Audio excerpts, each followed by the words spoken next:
Thanks to Sam and to TACOS for having us. We're thrilled to be here. And to those of you joining live or catching the recording later, thanks for making time to join us. Today, we're going to dive into one of the most important conversations in value-based care, how to support high needs populations while still driving high performance and achieving the quintuple aim. Caring for high needs populations, as we all know, is complex, can be messy, and the stakes are high, but it's also where the impact can be the greatest. So today we'll talk about how to make it easier with smarter data and sharper tools. We can turn the complexity into meaningful outcomes at scale. So my name is Stacy Fox. I am the SVP of Market Development and Growth here at the Garage. Jessica, I'll hand it over to you. Hi, good afternoon, everyone. My name is Jessica Robinson. I'm the Chief Platform Officer with the Garage. Thank you. And Darcy? Hello, my name is Darcy Shepard. I'm the CEO of Middletown Medical. It's nice to meet everyone. Great, thank you. So let's start with what we're going to explore together today. This is our high-level agenda. We're going to walk you through the journey into, the why, the how, and the real-world impact of empowering high-needs populations. So first, we'll start with a quick introduction and a look at who the Garage is, for those of you who may be new to learning about us. We'll talk about our commitment to the Quintuple Aim, and then our data-first, digital-first framework for identifying and managing these high-cost, high-needs populations. And then Darcy will go into a powerful case study with Middletown Medical, kind of showing how this all comes to life in practice. And then lastly, we'll talk about and look into our platform strategy and architecture that enables these smarter, faster decisions. And then we'll wrap with some Q&A. So please feel free to put those questions in so that we can make sure that we address them towards the end. Our goal is for you to leave with actionable takeaways and inspiration to bring back to your teams. So before we get into the how, I want to start by quickly telling you more about who the Garage is and our mission and framework that drives our platform. So we are the most comprehensive platform empowering value-based care across communities. We are committed to the quintuple aim of bettering care, lowering costs, improving health outcomes, sustainable care models, and true health equity. We started this journey over 13 years ago, the day the first ACOs were formed. And today we partner with over 140 organizations, including 40 ACOs, FQHCs, IPAs, clinically integrated networks, home health groups, health systems, and payers. Truly anybody empowering healthcare and value-based care across the country. So our mission is to change healthcare for good, one community at a time.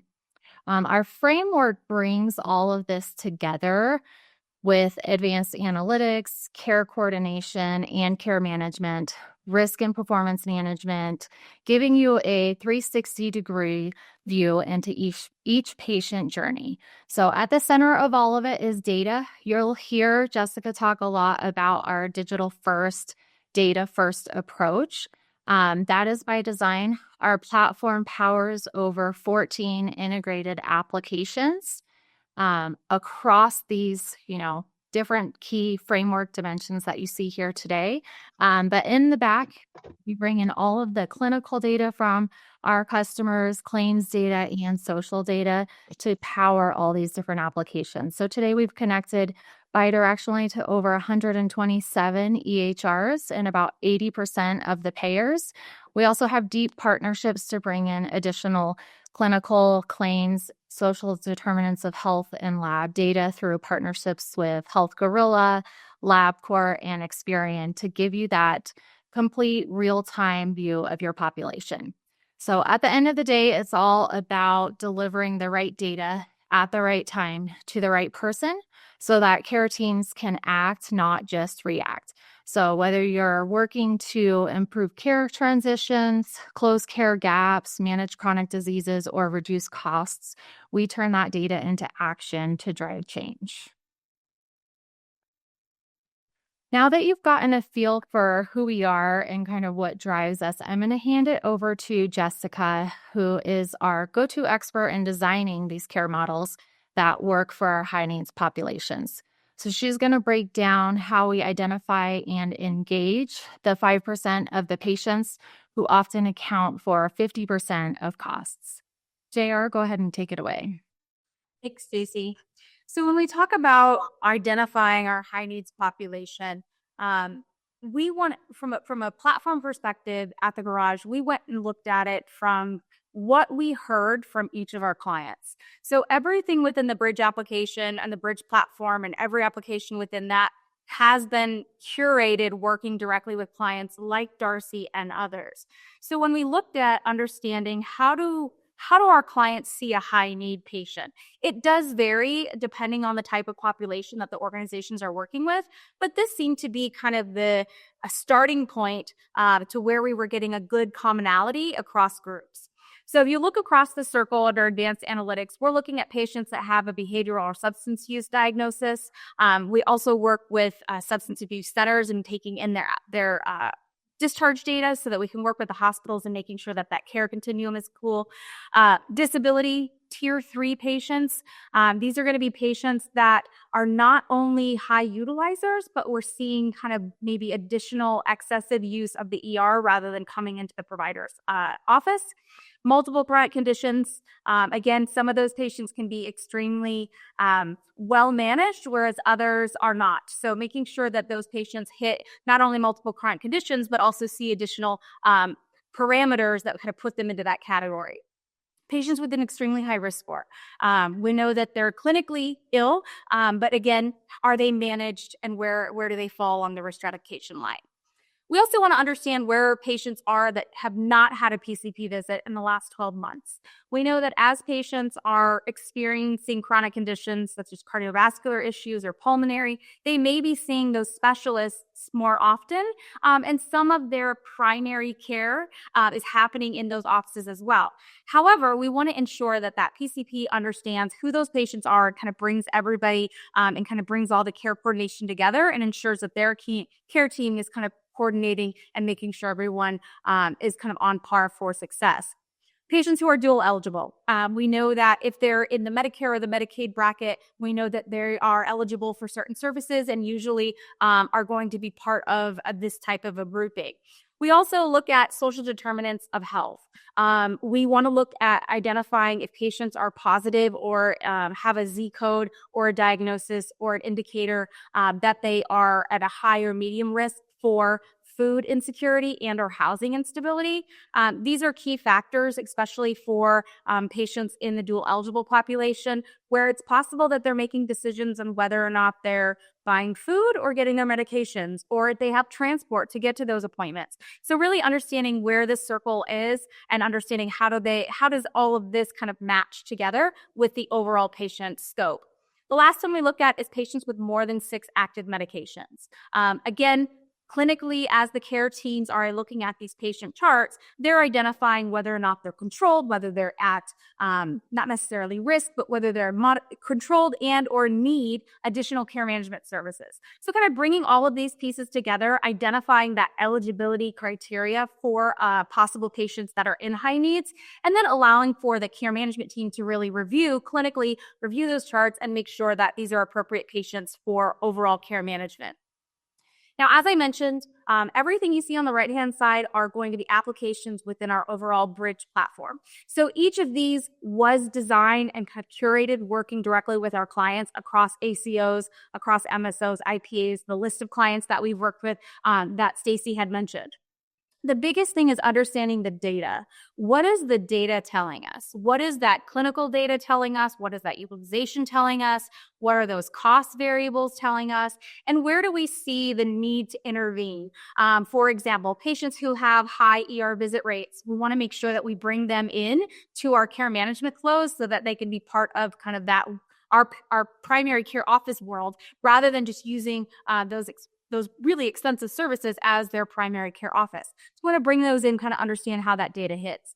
From a care management perspective, being able to create a relationship with someone at the practice, at the patient level that they can build trust and they feel comfortable with. We tend to get more information. They're going to come and see us or call their care manager prior to maybe utilizing urgent care or ER services. Ideally, if there's an exacerbation of any of those conditions, we want to ensure that they're talking with their care management team. And that's really enabled via our grid application for care management. We also know that at the patient level, there's going to be patient engagement. So patients need to be part of that journey as well. So having a patient engagement tool that ties with care management allows those communications to be seamless, allows for that interaction of the patient to feel like they're involved in their overall care, and just kind of creating a more nurturing environment for them to be positive and to have that successful outcome from a care management perspective. Quality compliance, care managers wear all the hats across the board. We want to make sure that they have all the information they need. Are they following up on mammography screenings that maybe never got scheduled? Patients that need additional testing or need to come in and make appointments for HC0 validation or care gap compliance. Again, care managers and coordinators are kind of all together across the board. So having access to quality measures and the care gaps that those patients are eligible for is huge. Now, the bottom two right screenshots that you'll see, one is the point of care and care copilot.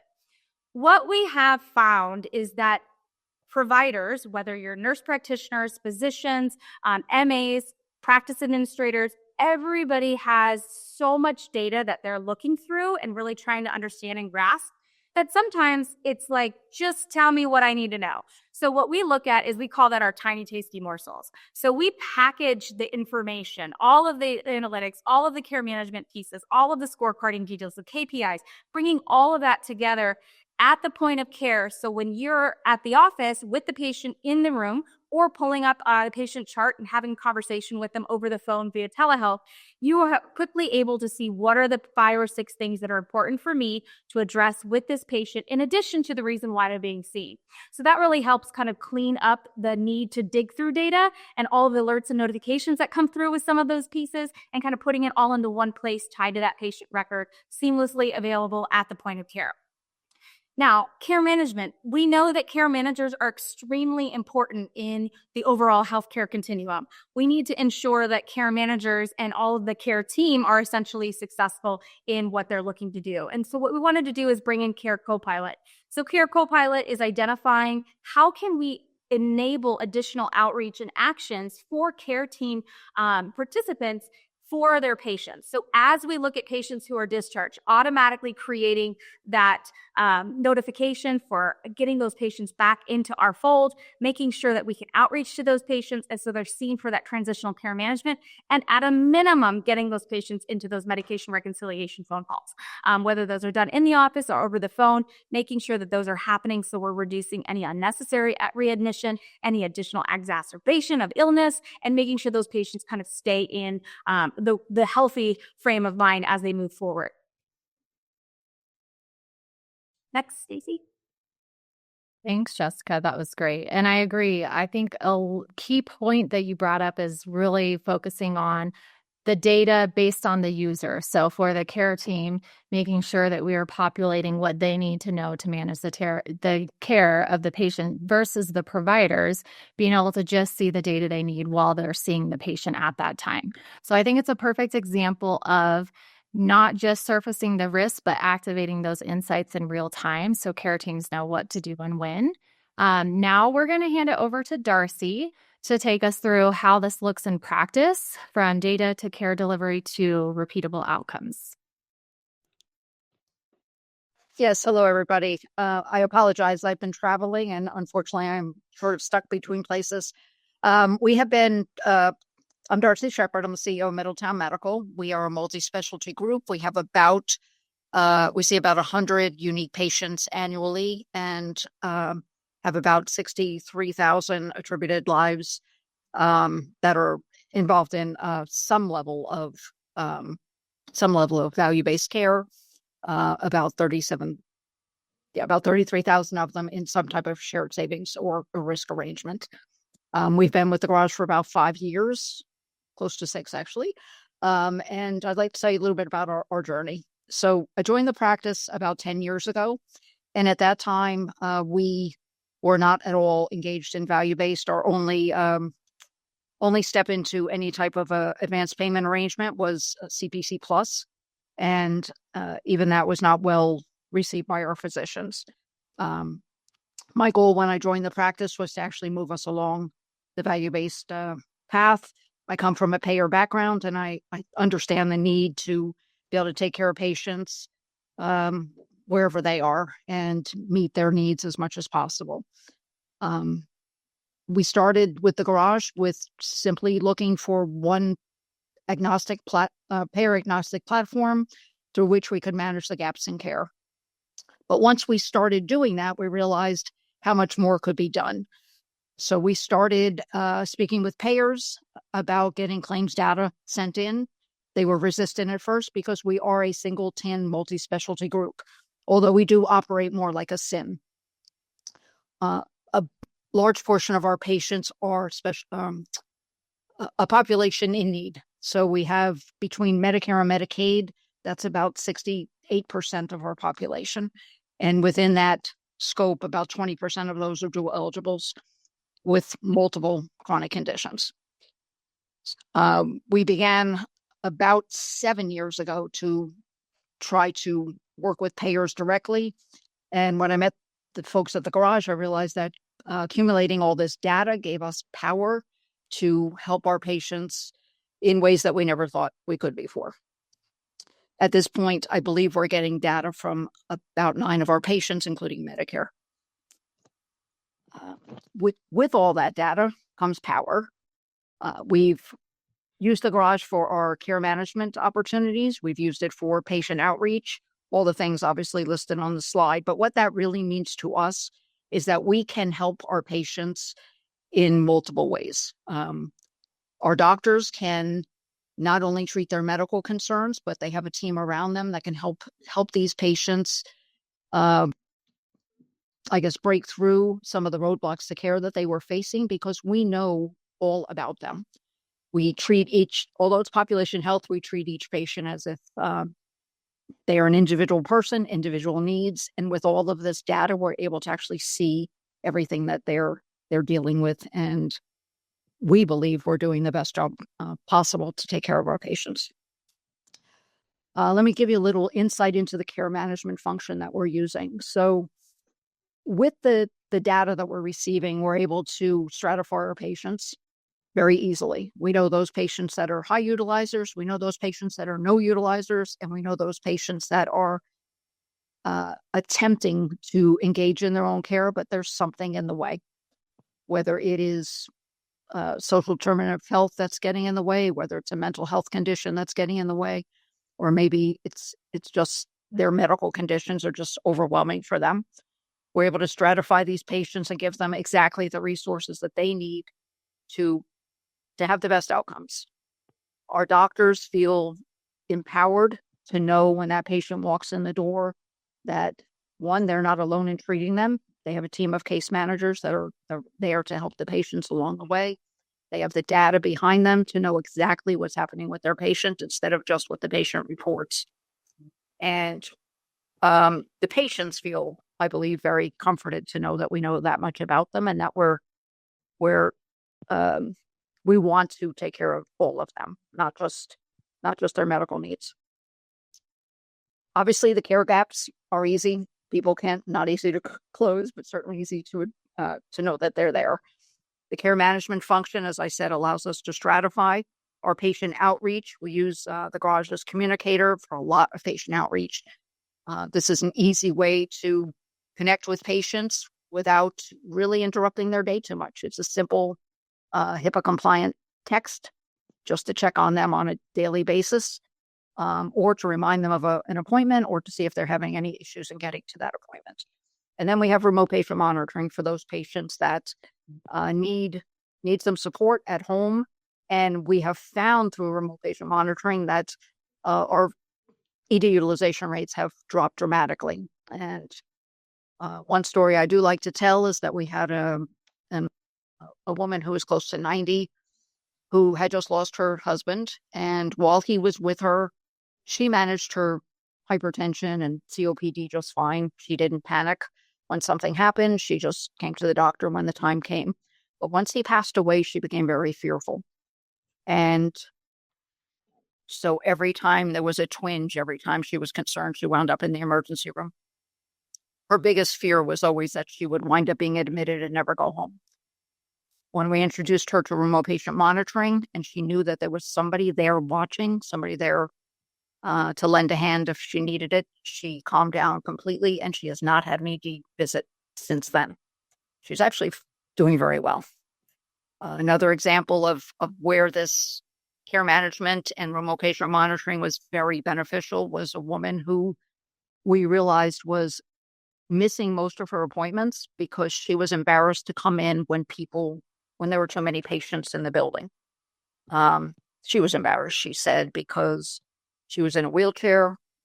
She's a rather large woman, and she felt that the arrangements that had to be made to get her into a room were just, she didn't want to do that in front of people. We realized that by scheduling her appointments when it was earlier in the day or later in the afternoon, made her more comfortable. She then was compliant with her appointments. She engaged with remote patient monitoring, so she also was not just calling the ambulance every time something came up. And she too has done much better. The Garage team has supported us through every step of this value-based journey. My practice, even though we're a single TIN multi-specialty group, we grew by having other practices join us. And each of those practices had their own protocols, their own processes, and their own opinions on where we should be with value-based. And with the Garage team, we were able to meet each of these providers where they were and get them engaged in a way that they felt like they were part of the solution and that it wasn't some administrator telling them exactly what they needed to do. I can't say enough about our journey with the Garage. Thanks, Darcy. Definitely appreciate the real world stories too. I feel like I could listen to those literally all day long. At the end of the day, hearing how all of this data, insights, action, analytics, and tools are impacting the patient. That's the real journey that gives me chills a little bit, to be honest, but love how you tied it all into bringing in RPM, the data, and at the end of the day, you were reducing, unnecessary acute utilization or ED visits, but it's the impact on the patient and their well-being that is really meaningful. Exactly. Yeah, that's great. I love how you frame that. So with that, I'm going to hand it back to Jessica. I appreciate that, Darcy, and feel free to jump in here while Jessica's talking too, if you want to highlight any additional stories or impacts. But Jessica, back to you to go deeper into our tech and how it makes all of what Darcy was talking about possible. Thanks, Stacey. Just you kind of piggybacking what Darcy just said is at the end of the day, at the end of the workflow, at the end of everything we do here at the Garage within the Bridge platform, there is a patient whose life is impacted, whether it's because we gave information to the care team, whether it's we gave information directly to the patient. And we really keep that responsibility very high when we're looking at everything that we do and how we go about our job every day. So I too love hearing those patient-centric stories. They make everything kind of a little bit more real sometimes. So I want to explain a little bit about what we see on this slide here. This is how we look across the Bridge platform from not only a strategy perspective, kind of where do we want to go, how do we want to do it, as well as from an architecture, what are we looking at and how do we want to have all of that data kind of organized. So we look on the left-hand side of the page, you're going to see eligibility and screening. This is where we're taking in those algorithms, identifying those high-need patients, identifying those patients who are eligible for RPM services, patients who are not having those PCP visits within 12 months or every 12 months, patients that have been identified across the data sets that we are able to ingest for food insecurity or high need for access to medication or even access to care. So looking at the data sets that we receive, one of them being Experian Health, where we're receiving the SDOH data, we're able to identify patients across the need continuum on SDOH, before some of the providers even have that information. And depending on how much information a patient wants to tell their provider. Sometimes when we're able to kind of share that information with the team, they're able to address that in the office a little bit differently rather than just kind of answering questions. And in some cases, patients aren't comfortable talking about that information. So that's a big piece that we present to our providers at the point of care. Care managers have access to that information as well, because again, sometimes over the phone or a video call, it's a little bit different type of conversation that you feel comfortable having. Same thing with LabCorp. We get data from LabCorp across all of the labs that a patient has. So we're able to, again, provide information that's happening at specialist office. Health Gorilla data, this gives a larger access to data that is not necessarily limited or siloed to kind of where they live, where they reside. We have a lot of snowbirds. Snowbirds might not be well, and they might have high CCCs, and they might be high need, but they're also traveling during the winter months down to the south. So allowing for any of those details, if there's a catastrophic event, patient ends up in the hospital or in the emergency room, being able to notify Darcy's team, any of our primary care office team, that the patient was admitted helps for that continuity of care. In some asks, and in some instances, it may be that provider is able to call the facility and provide additional information about the patient that they may not have. Providing information directly from the bridge application, giving that information directly to the patient so they can share that. So as we integrate all of that data, we're kind of aggregating it together and everything's essentially sitting in our data vault. So that's where we run the algorithms, identify where they fit across the care continuum from a high need perspective, what are the care management programs that are available. And then we look at, okay, where do they need to go? What are the types of interventions or monitoring programs that are available that the patient fits into? Allowing for not only at that time patients to be kind of compartmentalized into these areas, but also at aggregate level. So anytime a care manager has access to a patient record, the entire care team is going to have access to that same visibility. So if a patient has an SDOH referral that's pending and being sent out, the care manager for the disease is also being aware of that social intervention. Behavioral health, being able to refer out to behavioral health when items or assessments are updated, making sure that the care team as a whole understands what those changes are or what those needs are. So again, having that transparency of the patient record across the data really helps for us at the garage to be able to kind of create those tiny tasty morsels. And that's the row you see right above the bridge logo, which is going to be grid, containers, communicator, Blaze Speaks, and Copilot. So what we're looking to do is as we scrub all of this data, how do we identify patients? How do we trigger or identify what interventions or monitoring programs need to be associated to the patient? We suggest those to the care team. In Middletown's case, we put that into their containers view. So everybody that has access to those patients based on their schedule, they will see all of the care programs that a patient is eligible for and be able to enroll them into any of those appropriate. As the care management team starts to get involved, they have access to that entire patient chart and all of that data. And then they're communicating back and forth with the providers as needed as well. So we're able to kind of take all the information and say, here's your list of patients. Then when we talk about patients from a communication perspective, as Darcy mentioned, being able to easily communicate to patients via text, giving them an update on our closure, maybe even office, or giving them information or reminding them to bring certain things to the appointment today helps everybody kind of feel like that patient's really part of that process. So it's really important for that communication to be available. It's also bi-directional, right? So in some cases, patients are responding back. We don't want those responses to kind of go into a black hole. I know that, when we receive some messages from third parties, you may want to respond and go, wait, what is this?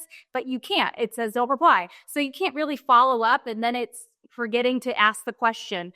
So making sure that they can have those synchronous communications is also very important. Blaze Speaks at the point of care, making sure, again, those tiny tasty morsels are provided to the providers as patients are seen in the office or during a telehealth virtual visit, making sure that they have that information so they can make that appointment as comprehensive as possible.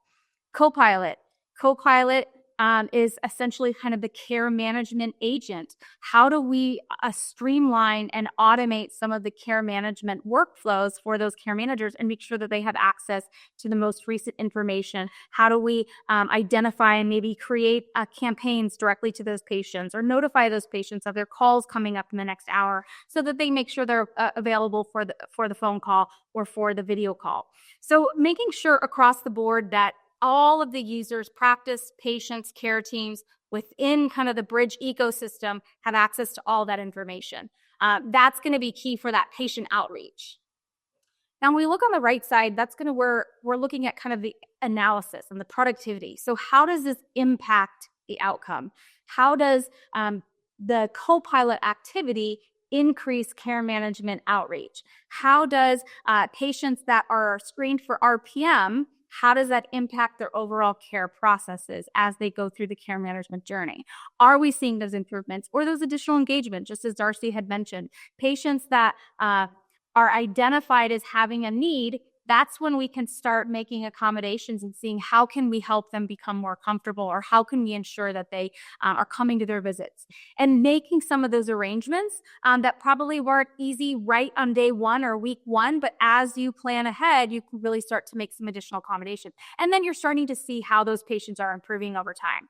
So not only are we tracking the interventions that are happening, the categorization or the eligibility criteria of patients, from kind of the advanced analytics perspective and identifying where do we see the changes across that patient population, we're also looking at what are the changes and what is the data that's coming and needs to go back to providers at the point of care EHR.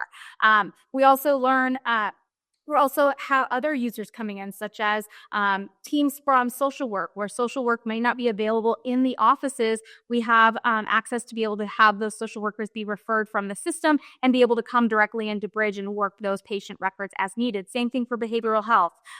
So nutrition, pharmacy management. So really understanding that, as we have this set of data, we have patients, that information that need to be acted on. So how can we enable the care continuum, the care process, all that care team to have access to that information, see what's working and what's not working, make sure that they can make those decisions, and really at the end of the day, target that high need population so that they can become better managed and healthier as they continue through their health journey. Thanks. Darcy, I saw you may be unmuted. Did you want to add something? Oh, no. Sorry, I was just listening. Sorry. Okay, no worries. Well, thank you. Thanks, Jessica. I think at the end of the day, you highlighted a lot of the core functionality needed to manage the high needs populations. As you can see, there's a lot of data that goes into the platform. We have over 3 petabytes of data. So it's important that that data is also displayed for the right user at the right time for the right purpose. So making sure that we're not overwhelming the care teams or the providers, but giving them just those tiny bits and pieces of actionable data so that they can give the best care to the patient. A little more kind of stats about the Garage here. I did mention the impact that we've had with our ACOs, but we have over 40 ACO customers, so very familiar with managing these high needs populations. And we know that every ACO is unique. We know that every journey is unique. So everything that Jessica talked about is very customizable and adaptable to each of our partners and customers that we work with. So we essentially will work to set up what we call as North Star measures and metrics, but to make sure that we are populating the right data for you and kind of measuring those key metrics that mean and matter the most to you based on what your goals are. So to date, we've saved our ACO customers over $1 billion in gross savings across the last 7 years. We have an average over 90% quality score. You'll see 15 million lives and about 25,000 physicians on the platform. So making sure that you get, that data displayed just for the physician at the point of care via, some of those tiny tasty morsels or the Blaze Speaks that Jessica mentioned.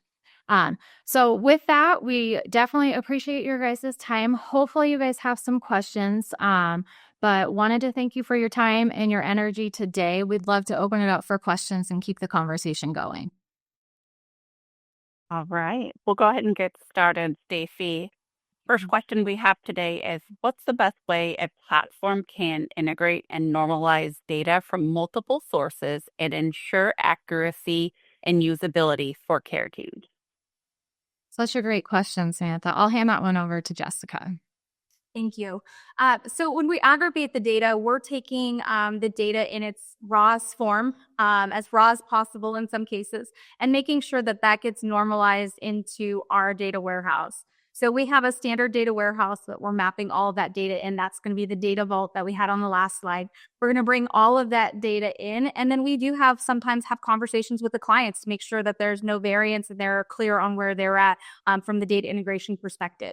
Pushing all of that data to the front end and creating that longitudinal patient record that everyone has access to. So that's going to aggregate all of the data, bring that information in, understand that it's normalized, it's going to map and be available in our data vault. We also provide the data vault access to a lot of our clients so that they can go in and they can run audits, or they can even run their own reports. If there's anything that they want to see outside of the platform, in some cases, we are kind of seeing how do we want to identify a different population. Some of our team are very data heavy. They want to run in and kind of create that grouping and see what that count of patient is. So at the end of the day, bringing all of that data together is seamless. We have to ensure there is data quality. We are understanding that data accuracy is key. We need to make sure that at the end of the day, as that data gets integrated in the data vault, we are running all types of quality assurance tests on it, making sure that we're checking and essentially validating data from the front end of our system all the way back to the source data as it goes through the different layers within the data vault. Thank you, Jessica. We do have one of our attendees for the webinar that raised their hand to talk, so I'm going to allow Andrea to ask her question directly. Thank you. Andrea, you should be able to talk to me.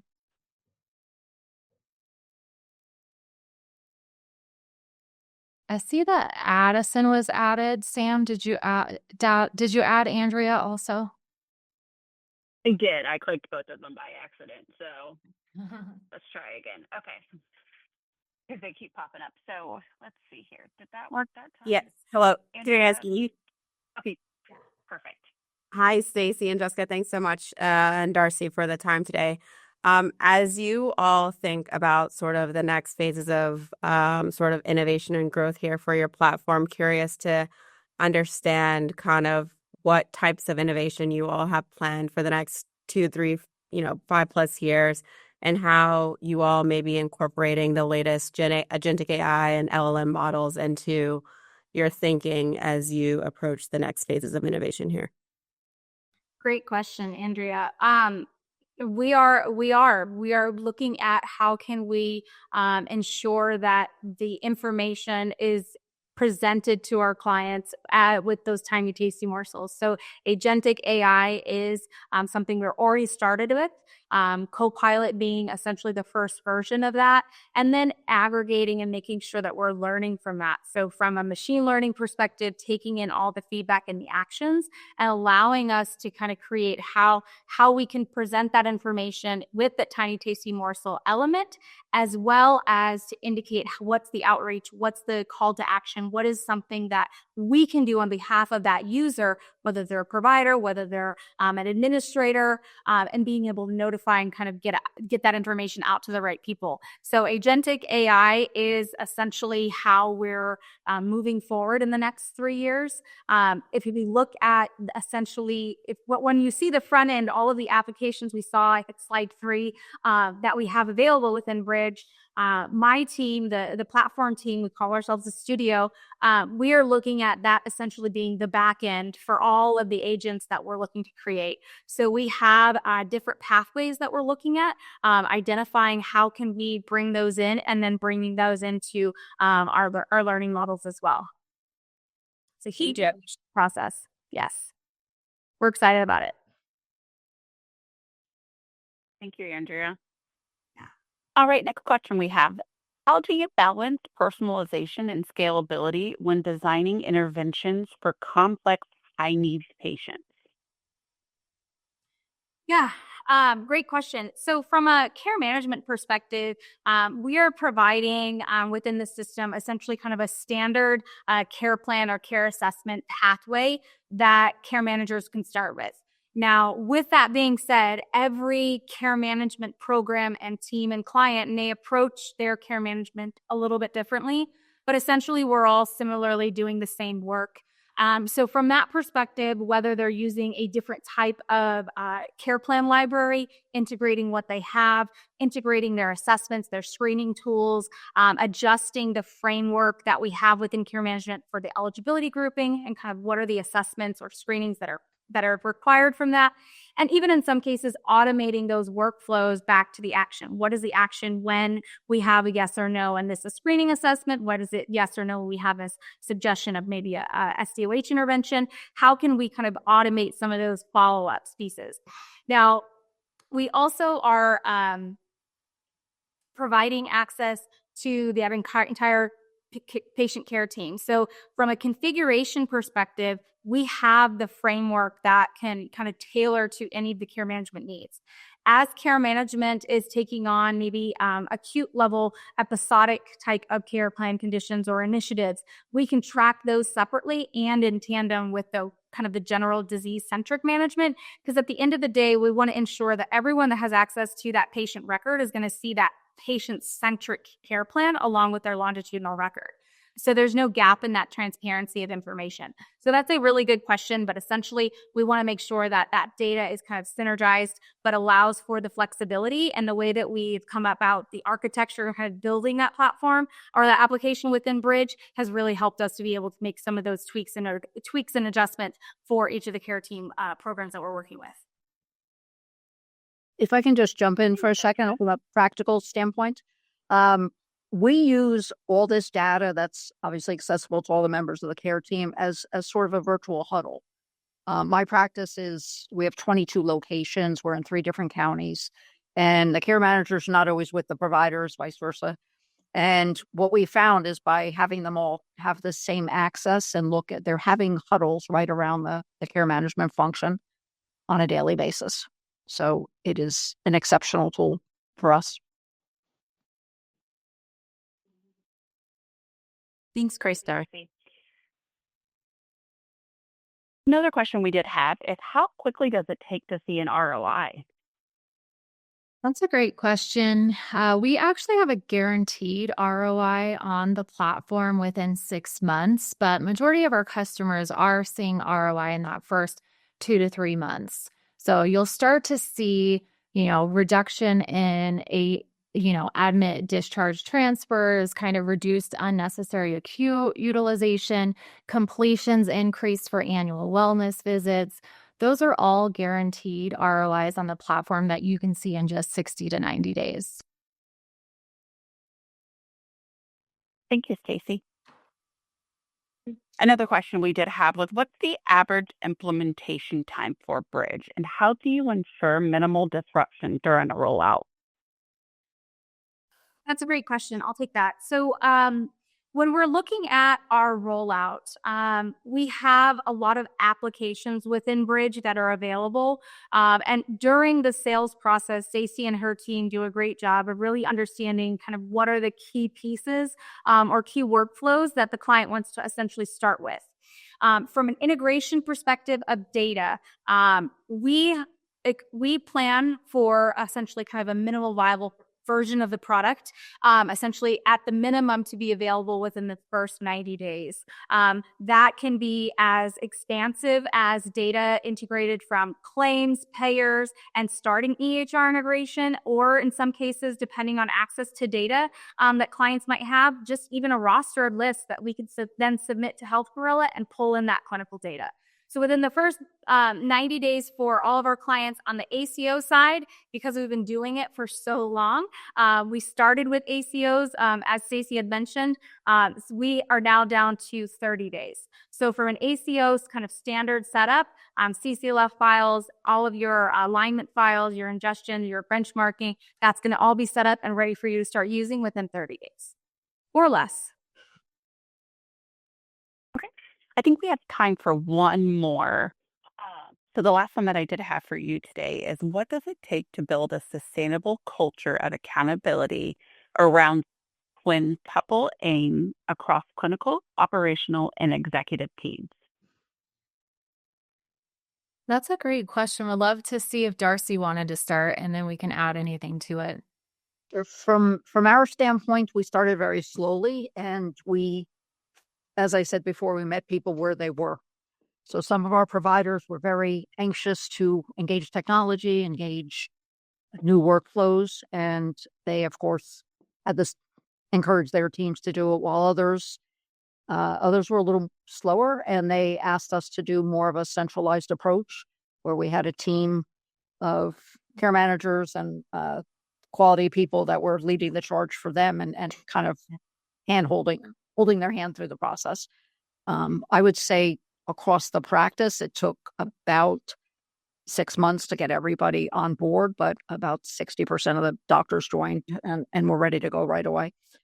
We monitor and provide reports. We have report cards built into the garage to show them how they're doing as far as cost, as far as closing gaps, their annual wellness completion rate, and ED utilization. And then also we're pointing out constantly those patients that have been attributed to them that they haven't seen. So they're very engaged in what they're doing. But it was a process of getting them to understand why it was important as well, and to sort of move along the continuum at their own pace until they felt comfortable.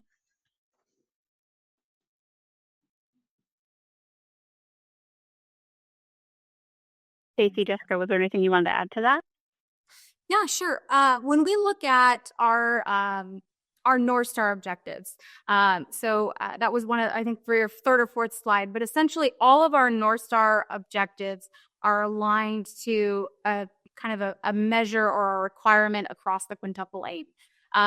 At the end of the day, we want to make sure that we are providing the information that's important for the overall team, regardless of what level of licensure those users are, at the executive level, the management level, so that they can kind of identify and then start to speak to the better outcomes, the reduction in cost, creating the visibility within the scorecard for the providers' KPIs that they can see at their leisure rather than waiting for kind of a meeting or report to come across.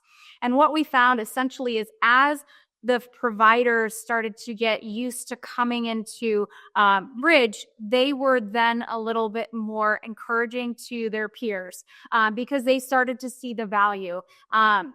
It's not always right away. And sometimes it takes a few months for everybody to kind of get on board. But having, a couple providers or champions within the organization always helps. And I think they understand, we understand with the platform that we're not trying to add additional work. We want to give you as much information without you having to dig for it or to do anything to get it. So that's kind of our tiny, tasty morsel, methodology across the board, no matter where we are. Trying to give as much information at that view and that point of care as possible, while keeping the providers and keeping those care teams kind of where they do their normal daily work. And also, calling out some of those things that maybe they didn't know, because we have additional data sources. That also helps us to kind of provide information that providers want to know and maybe didn't have access to due to various integration pieces. So giving them kind of the confidence to come to the system and see the clinically relevant data, the clinically relevant utilization data, and even their own KPIs helps them to have a better conversation with their peers and really see the impact of what a platform like Bridge can really do for them. Great. Thank you, Jessica. Thank you, Stacey. Thank you, Darcy. We truly appreciate your expertise on this topic today. And thank you to everyone who has joined us for this information. At the follow-up, we'll be sending an email that includes the presenter's contact information should you have any additional questions, along with a link to the webinar recording. Please feel free to share that recording with your colleagues or peers who may find it valuable. We appreciate your participation today and encourage you to keep an eye out on your inbox for any future announcements or ongoing webinars. Thank you, everyone. Have a great day, and thank you to the Garage.